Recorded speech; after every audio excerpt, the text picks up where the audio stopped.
Graça e paz. Hoje eu vou falar a respeito de a importância, né, que tem o nome, a importância que tem a palavra. Não sei se você já percebeu, Deus ele se importa tanto com o nome que quando Jesus Maria ele recebe o anjo Gabriel e para falar a respeito do nascimento de Jesus, o próprio anjo falou o nome, né? Falou, e ele se chamará Jesus. E ele salvará, né, a humanidade. Quando Zacarias, né, ele ficou sabendo também que teria um filho, o anjo anunciou também que ele se chamaria João. E no Velho Testamento nós vemos Deus mudando o nome de algumas pessoas, como Abrão, ele passa para Abraão, porque Abrão significava pai exaltado, Abraão é pai de multidões. E há umas situações em que às vezes nos passa desapercebido, principalmente nomes, né, que estão dentro de genealogia, porque é tão chato, né, ler genealogia é tão enjoado, porque os nomes são difíceis, alguns são muito parecidos, e às vezes é uma coisa que a gente deixa passar desapercebido. Mas dentro da genealogia existem muitas histórias.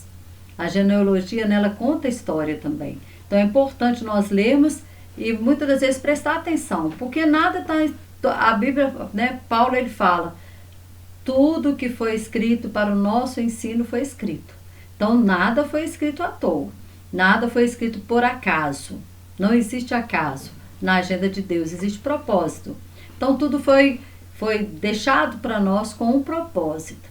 Tudo foi escrito com um propósito. Até mesmo aqueles temas que você acha cansativo, muito, às vezes, enjoado, mas existe propósito. Em tudo existe propósito.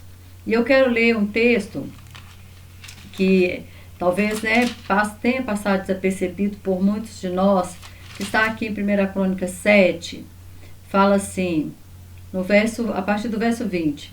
E os filhos de Efraim era quem? Efraim é o filho de José. José, né, todo mundo conhece a história, que ele foi vendido para o Egito, no Egito ele foi escravizado, e no Egito depois ele se torna, né, mordomo lá na casa de Faraó, mas sendo escravo. Mordomo porque ele tomava conta de todas as coisas, mas ele era escravo. E ali a mulher de Potifar acusa ele injustamente, ele vai para a cadeia, da cadeia ele interpreta o sonho do padeiro e do copeiro, e na hora que Faraó tem um sonho, ninguém podia interpretar, o copeiro lembrou, né, de José, e José interpreta o sonho, e José é colocado como governador do Egito. E como governador do Egito, então, ele se casa, né, também com a pessoa que ele queria, que ele gostava, e ele tem 2 filhos, Efraim e Manassés. Manassés significa, né, Deus me fez esquecer as angústias, né, as tribulações que ele havia passado. E Efraim significa Deus me prosperou na terra da minha aflição, ou Deus me fez frutificar na terra da minha aflição, porque prosperidade está ligada à frutificação. E aí, aqui começa a estar falando dessa genealogia de Efraim. Fala assim, os filhos de Efraim, Sutela, e o seu filho Berete, e o seu filho Taate, e seu filho Eliada, e o seu filho Taate, e o seu filho Zabade, e o seu filho Sutela, e Ezer, e Eliade, e os homens de Gate, naturais da terra, os mataram, porque desceram para tomar os seus gados. Imagina, os filhos de José, os netos de José, os filhos de Efraim, eles precisavam tomar gado do povo lá na terra de Gate. E aí, então eles foram mortos. Eles foram mortos por causa dessa atitude deles. Mas o que acontece? Vai aqui no desenrolar da história. No verso 22 fala assim, pelo que Efraim, seu pai, por muitos dias chorou, e vieram seus irmãos para o consolar. E tem algumas traduções que falam que ele não aceitou ser consolado.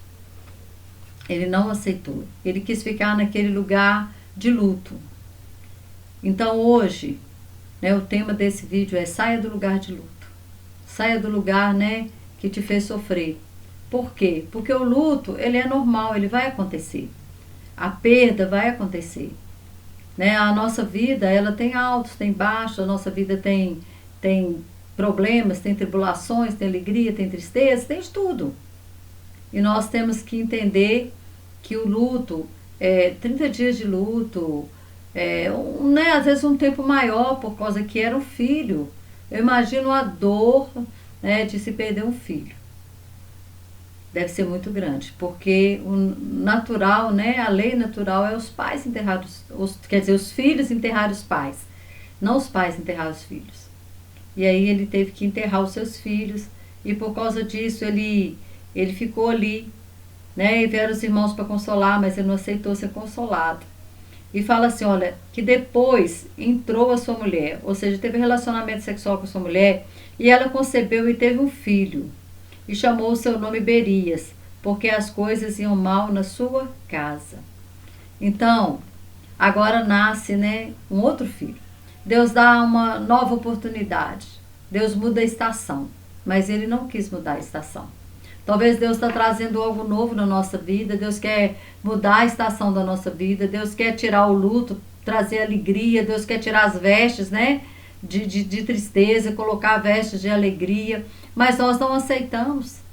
Nós não aceitamos ser consolados. Nós queremos ficar naquele lugar, assentado naquele lugar de luto. Porque aquele lugar é o lugar da autocomiseração. É o alto, né? É o lugar onde eu vou me lamentar, eu vou reclamar, eu vou chorar, mas eu quero continuar daquela maneira, eu não quero sair dali. Infelizmente, existem pessoas assim, pessoas que não querem lutar para virar a página, para continuar caminhando. Muitas vezes na nossa caminhada nós precisamos avançar, nós não podemos ficar no lugar do luto ou nem retroceder. Às vezes nós vamos chorando, mas vamos avançar. Está gemendo, mas avança, né? Não retrocede. Saia desse lugar de autocomiseração, saia deste lugar, porque me feriram, porque aconteceu isso no passado, porque me magoaram. Libera perdão e caminha, não fica neste lugar, porque este lugar é lugar de sofrimento. É lugar, né? Eu sempre gosto de falar que é ficar lambendo a ferida ali. Não deixa a ferida ser cicatrizada, não deixa Deus curar a ferida. Porque enquanto a ferida estiver aberta, o que vai acontecer é essa ferida ela infeccionar, a carne pode vir até mesmo apodrecer e dar mau cheiro. Então, o que nós precisamos? Limpar essa ferida. Precisamos colocar, né, curativos nessa ferida. Precisamos deixar essa ferida ser cicatrizada. E isso é Deus que faz. Mas nós precisamos o que fazer? Expor essa ferida para Deus. E deixar ser consolado. Quem que nos consola hoje? É o Espírito Santo. O Espírito Santo, ele é o nosso consolador. O Espírito Santo, ele nos revela quem nós somos em Deus. Ele conhece as profundezas de Deus. E ele conhece as nossas profundezas. Ele conhece aquilo que está no mais profundo do nosso ser. Todos os anseios da nossa alma. Ele conhece.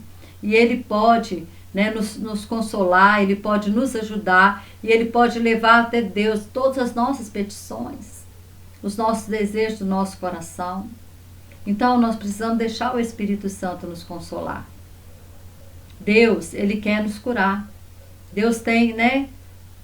Tudo aquilo que nós precisamos, nós encontramos em Deus. Mas nós precisamos deixar que o Senhor, ele trabalhe na nossa vida. E Efraim, ele tomou uma atitude de não deixar. Não deixar, porque nós vemos a resposta através do seu novo filho.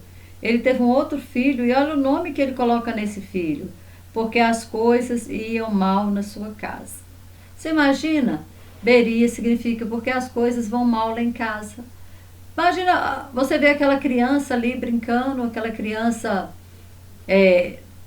no quintal ali, e aí você fala, qual que é o seu nome? Berias.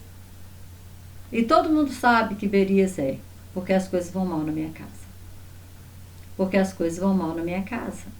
Imagina uma criança nascer e ser colocado o nome desse, porque as coisas vão mal na minha casa. Mas aí, o Berias, né? Ele teve uma filha. A palavra fala assim, olha, e a sua filha foi Seera, que edificou a Bet-Horon, a baixa e a alta, como também a ausência era. E aí vai falando, né, da descendência dessa filha. O que aconteceu? Né, fala que, então, Efraim, né, os filhos morreram, depois ele teve outro filho, Berias, e Berias fala que a sua filha foi Seera. Será, né? Será. E Será falou assim: eu não vou ficar sentada no lugar do luto, aonde meu pai está, aonde meu avô está, né? Nem sei se o avô ainda era vivo nessa época, mas o que acontece? Será se tornou uma edificadora. Entrou uma mulher que mudou a história, mudou essa descendência, mudou a história dessa descendência. Por quê? Porque essa mulher, ela falou, olha, meu avô pode estar chorando lá na sala, meu pai pode estar, né, carregando esse estigma de que vai mal na sua casa, mas eu não aceito isso sobre a minha vida. Eu não quero ser assim e eu não vou ser assim, eu vou mudar essa história. Está nas nossas mãos mudar a história. A palavra de Deus fala que a mulher sábia edifica a sua casa. E essa casa, primeiramente, somos nós, a casa, o templo do Espírito Santo. Se eu sou sábia, eu vou me edificar, eu vou me construir, eu não vou aceitar ficar colocando remendos apenas na minha vida. Eu vou querer vestes novas, eu vou querer recomeçar, eu não vou ficar sentado no lugar do luto, mas eu vou mudar a história. Deus, ele tem me chamado para mudar a história. Talvez na sua casa, era uma casa, né, que tinha brigas, confusões, contenda, palavrão, palavras de alto calão, né, falta de respeito, mas você fala, olha, eu vou mudar essa história. Eu vou mudar. Eu vou orar, eu vou conversar, mas eu vou, através do Espírito Santo, o Espírito Santo vai me direcionar para mudar essa história.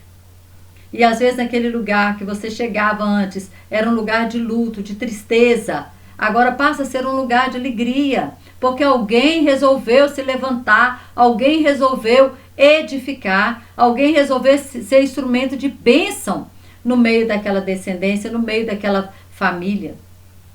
E Será se tornou o quê? Edificadora. Primeiro, para eu ser edificadora de qualquer coisa, eu preciso edificar a mim mesma. Nós precisamos edificar a nós mesmos, saber do nosso potencial. E eu falei sobre potencial no outro vídeo, o potencial que Deus colocou em nós antes mesmo de nós nascermos. Ele colocou um potencial em nós.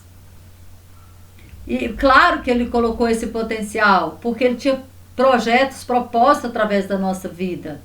Então nós temos o potencial quando o Senhor, ele assoprou nas narinas do homem, ele assoprou algo, saiu de dentro dele. E esse algo é poder, é autoridade.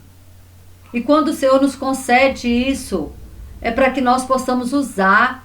Deus não vai dar ferramenta para uma pessoa que não vai usar. Então Deus já colocou ferramenta nas nossas mãos, mas nós precisamos usar essas ferramentas. Eu preciso primeiro edificar a mim mesma. Dizer, olha, basta, eu não vou aceitar mais viver em situações de luto, em situações de calamidade, em situações de falta de respeito. Eu não aceito mais, eu vou mudar essa história. E Será, o que ela fez? Ela levantou. E eu amo quando fala, né, das mulheres que se levantam no Velho Testamento, porque a mulher no Velho Testamento, ela era a quinta pessoa depois de ninguém. Eu sempre falo isso, é a quinta pessoa de ninguém. Ou seja, ela não podia nada, ela podia casar e ter filho. Esse era o que a mulher tinha que ser, né? Casar e ter filho. E cuidar dos filhos, criar os filhos. Porque, no mais, a mulher não podia nada. E quando a gente lê assim, que reviravolta, né, na história, nessa descendência, que reviravolta que essa mulher faz. Essa mulher, então, ela não edifica apenas a si mesma, ela não edifica apenas a sua família, mas ela edifica cidades. Ela edificou 3 cidades. Aqui fala que ela edificou Bet-Horon, a Baixa Alta, e mais também o Zen-Seera, que ela ainda coloca, né, o nome dela. Então essa mulher, ela se levanta no meio, né, do caos. no meio do luto, no meio do choro, no meio da cinza, no meio das reclamações, no meio de calamidade, e ela não aceita aquela situação. Ela fala: eu vou mudar essa história. E aí, quando nós continuamos na história dela, aí fala que e foi seu filho Refa, e Rezefe, e Tela, seu filho, e Taá, seu filho, e seu filho Ladã, seu filho Amiúde, seu filho Elisama, e seu filho Num, e seu filho Josué. Aí quando nós chegamos aqui, na descendência dela tem um grande homem de Deus, que é Josué, que fica o quê? Filho de Num, que é o quê? O líder da nação de Israel quando Moisés morre. É o sucessor de Moisés na liderança da nação de Israel. Ela edificou cidades, né? O descendente dela agora se torna líder de toda a nação. Porque Josué ele foi líder de toda a nação. Ele liderou a nação na conquista da terra. Ele foi, Deus mostrou para Josué que ele era com ele, como ele era com Moisés. Através de Moisés, Deus abriu o Mar Vermelho. Através de Josué, Deus abriu o Jordão para a nação de Israel passar em seco. Para a nação de Israel agora, né, entrar na terra prometida. Josué ele coloca o povo dentro da terra prometida. Olha a importância que esse homem teve. Mas na descendência dele havia uma grande mulher. Uma mulher edificadora. Será que nós temos sido edificadoras? Será que nós temos sido essas mulheres, mesmo mulher que tem lutado contra o caos, contra as calamidades, tem lutado contra a maré, né, ruim, que muitas vezes tem acontecido, mas nós temos nos levantado. Então nós temos que nos levantar mesmo. Estamos vivendo um período, um tempo, né, de tanta calamidade. Nós vemos os filhos hoje tão rebeldes, tão manipulados pela internet, dominados mesmo por esse sistema corrompido do mundo. Então, mais do que nunca, precisamos ser mulheres edificadoras. Mulheres que mudam histórias. Mulheres que se levantam no meio do caos para ser bênção nas mãos de Deus. Para ser usado conforme a vontade do Senhor. E também, né, não só mulheres, mas tem homem. Aqui no próprio Crônicas fala de um homem, né, de um homem que também não aceitou. Ele disse: não, eu não quero esse destino, eu não quero... minha mãe pode ter colocado, ter me rotulado, mas eu não aceito esse rótulo. Que é Jabes, está aqui em 1 Crônicas 4. Só apenas 2 versículos fala dele. Mas esses 2 versículos, nós entendemos a história dele. Fala assim, olha, o 9. E foi Jabes mais ilustre do que seus irmãos. E a sua mãe chamou o seu nome Jabes, dizendo: porquanto com dores o dei à luz. Né? Jabes significa aquele que provoca dor. Porque a mãe deve ter sofrido demais no parto. E a mãe, né, naquele momento ali de dor, ela não pensou: o que a criança tem a ver? Né? Por que a criança tem que levar esse estigma? Por que a criança não tem culpa de nada? E aí, ela coloca esse nome nele, mas ele não aceita. Fala assim, olha por que ele foi mais ilustre do que os seus irmãos. A mãe deu um nome terrível para ele. Mas ele, o que ele fez? O 10 fala assim, porque Jabes invocou o Deus de Israel, dizendo: se me abençoares muitíssimo, e meus termos ampliares, e a tua mão for comigo, e fizeres do mal que não seja aflito. E Deus lhe concedeu, deu o que lhe tinha pedido. Ele falou para Deus: Deus, muda a minha história. Eu não quero ser aquele que provoca dor. Eu não quero provocar dor, mas eu quero que esse rótulo, ele caia por terra. E eu quero ser uma pessoa ilustre, eu quero ser uma pessoa importante, eu quero ser uma pessoa que faz diferença. E a palavra de Deus fala, não só fala esses 2 versículos. Deus concedeu o desejo do coração dele porque ele agradava o Senhor. Por que a palavra de Deus fala? Agrada-te do Senhor e ele satisfará os desejos do teu coração. E fala que Deus concedeu o que ele pediu. Então certamente o coração dele agradava o Senhor. E o Senhor então agora concede para ele aquilo que ele havia pedido. Aquele rótulo daquele que provoca dor foi cancelado, foi anulado. E agora ele se torna essa pessoa importante. Por quê? Porque ele não aceitou sentar no lugar do luto. Ele não aceitou ficar rotulado como aquele que provoca dor. Ele orou ao Senhor. E ele falou: Deus, minha mãe me deu esse nome, mas eu não quero carregar esse estigma, eu não quero carregar esse nome que provoca dor.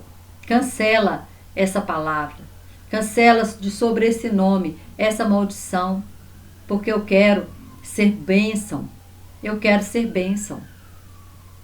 E aí fala que Deus concedeu para ele o pedido dele, porque ele não aceitou. Como Sera, né? Sera se levantou e edificou cidades.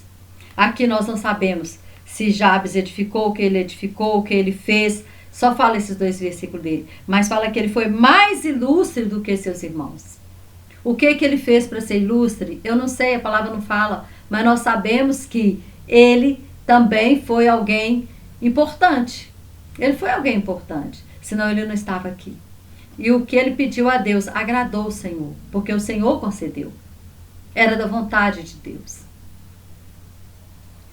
Outro nome que eu quero falar para vocês, que a gente tem, né, às vezes, não presta atenção. Em Gênesis 35, Raquel, ela morre. E ela morre no parto. Ela morre no parto. E aí a palavra de Deus fala assim, o 35, a partir do 19. Não, vou ler do 17. E aconteceu que, tendo ela trabalho em seu parto, lhe disse a parteira: não temas, porque também este filho terás. E aconteceu que, saindo-lhe a alma, ou seja, porque ela morreu, chamou o seu nome, o nome da criança, Benoni. Mas seu pai o chamou Benjamim. Assim morreu Raquel e foi sepultada no caminho de Efrata. Esta é Belém. Benoni significa causa da minha morte. Ela entrou em trabalho de parto. E naquela época, né, não tinha muitas condições. Era parteira e pronto, acabou. Não tinha hospital, não tinha anestesia, não tinha cesariana. Né? Eu não sei, né, como foi feito esse parto aqui. Mas ela teve muitas dores. Provavelmente teve uma hemorragia. Provavelmente deve ter sido isso que aconteceu. Que né, geralmente acontece de ter uma hemorragia pós-parto. Mas dentro de um hospital logo se estanca essa hemorragia. Mas ali, nessa situação, e aí ela falece. E ela coloca o nome do menino, causa da minha morte. O que o menino tinha a ver com isso? O que tinha a criança a ver com a morte dela? A criança não tinha culpa de nada. Agora imagina uma criança crescer com o nome dado pela mãe, falando causa da minha morte. Imagina o tanto de trauma que essa criança ia ter, o tanto de problema psicológico que essa criança ia ter com esse nome. As pessoas chamando ele, ô Benoni, ô causa da morte da sua mãe. Você é a causa da morte da sua mãe.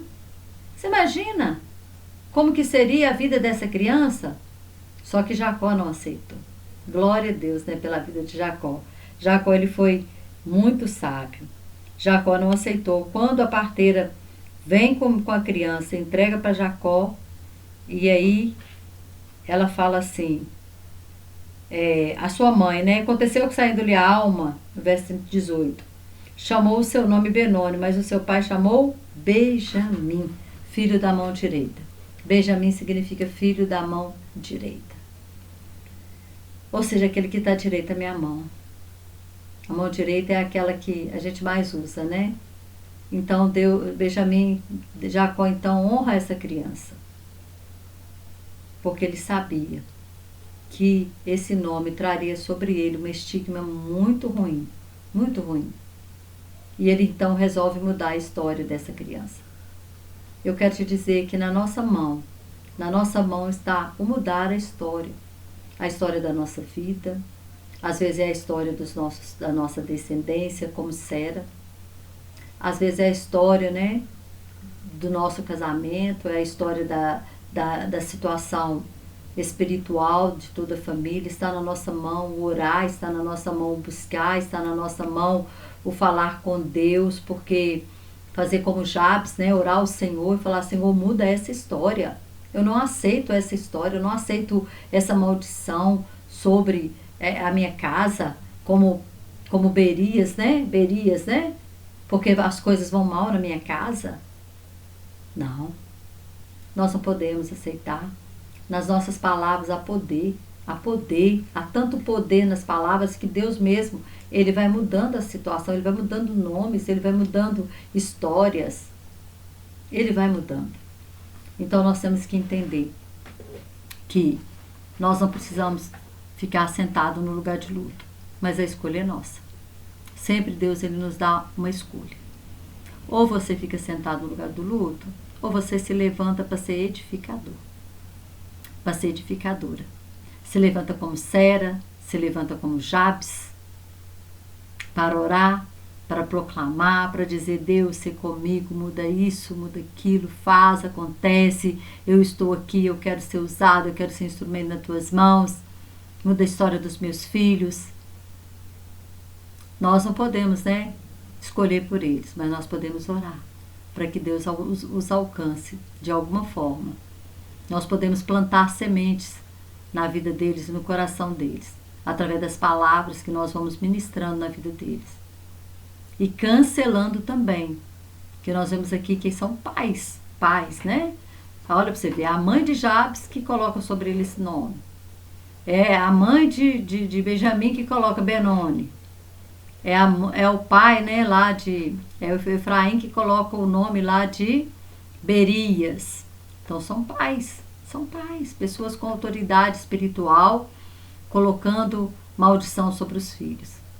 Mas nós podemos mudar toda essa história na nossa vida e na vida da nossa descendência. Mas nós precisamos sair do lugar de luto. E Deus então vai nos fazer pessoas edificadoras. Edificar a casa, edificar, né, o lugar onde você trabalha, o seu ambiente, aonde você estiver. Deus, Ele quer te usar para ser uma pessoa edificadora. Para isso precisamos sair deste lugar de luto. Amém? Que Deus continue te abençoando. Em nome de Jesus. Até o próximo vídeo.